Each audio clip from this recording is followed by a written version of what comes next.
Hi everyone, मैं सभी divine souls का वेलकम करती हूँ मेरे इस यूट्यूब चैनल पर जिसका नाम है ट्विन फ्लेम डीवा।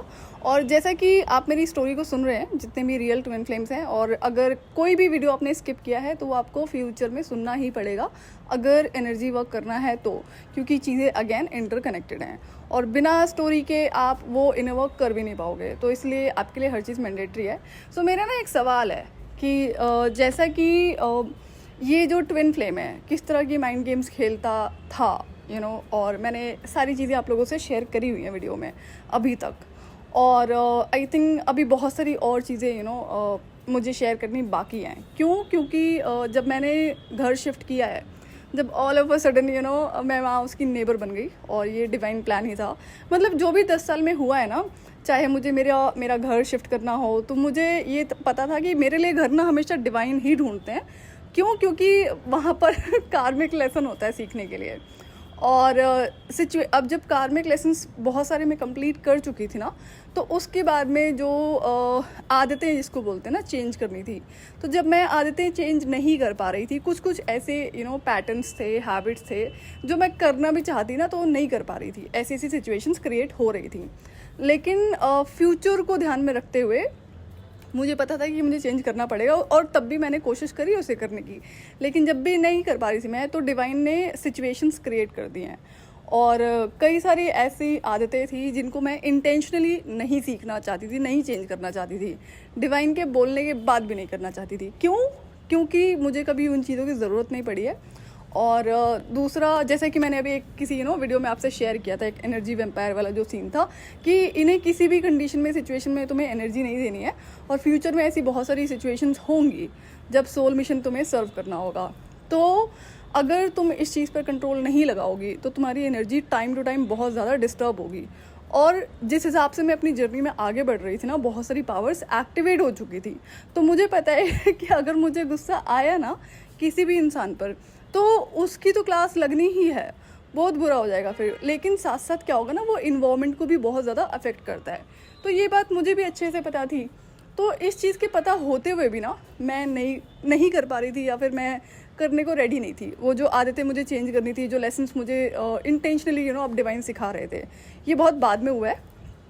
तो स्टिल मैंने मना किया एंड आई वाज अपसेट कि नहीं, मुझे नहीं करना है। लेकिन अब पता तो है डिवाइन को कि हर चीज़ ज़रूरी है, जो भी वो सिखा रहे हैं उसके पीछे कोई बहुत बड़ा रीज़न है। तो ये सब चीज़ें चलती रही। तो मेरा ना एक सवाल था बीच में, ऐसे मैं सोच रही थी कि ऐसा गंदा ऐसा गंदा गिरा हुआ इंसान आखिर क्यों मेरा ट्विन फ्लेम है, और क्यों ऐसे इंसान को डिवाइन ने मेरी लाइफ में असाइन किया। जबकि मेरे पास में जवाब ये था कि जो 10 साल की जर्नी थी, डिवाइन ने बोला था कि इस जर्नी में तुम्हें सारे गंदे बुरे ईविल लोग मिलेंगे। डिवाइन ने बहुत क्लियरली बोला था। और एक और मुझे डिवाइन ने स्टेटमेंट रिपीट करी थी उस जर्नी पर जाने से पहले, वो मैं आपसे अपकमिंग वीडियो में शेयर करूँगी। सो मेरा सवाल ये है आप लोगों से कि आपको क्या लगता है कि इस तरह का गिरा हुआ इंसान जो इस तरह की माइंड गेम्स खेलता है, और किस तरह की माइंड गेम्स खेलता है, वो तो मैं आप लोगों को शेयर कर ही चुकी हूँ।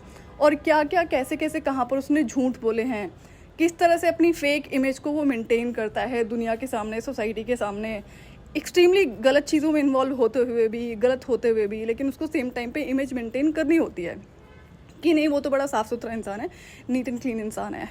सो और अब ये कोई मैं अकेली नहीं हूँ कि जिसकी लाइफ में ये सिचुएशन थी, राइट। प्लैनेट पे ऐसे बहुत सारे मैस्कुलिन्स और फेमिनिन्स हैं जिनका पाला ना ऐसे गंदे इंसान से पड़ता है, और वो कभी भी निकल नहीं पाते हैं, आजीवन लग जाते हैं, कई जन्म लग जाते हैं उन्हें उस दर्द से उभरने में।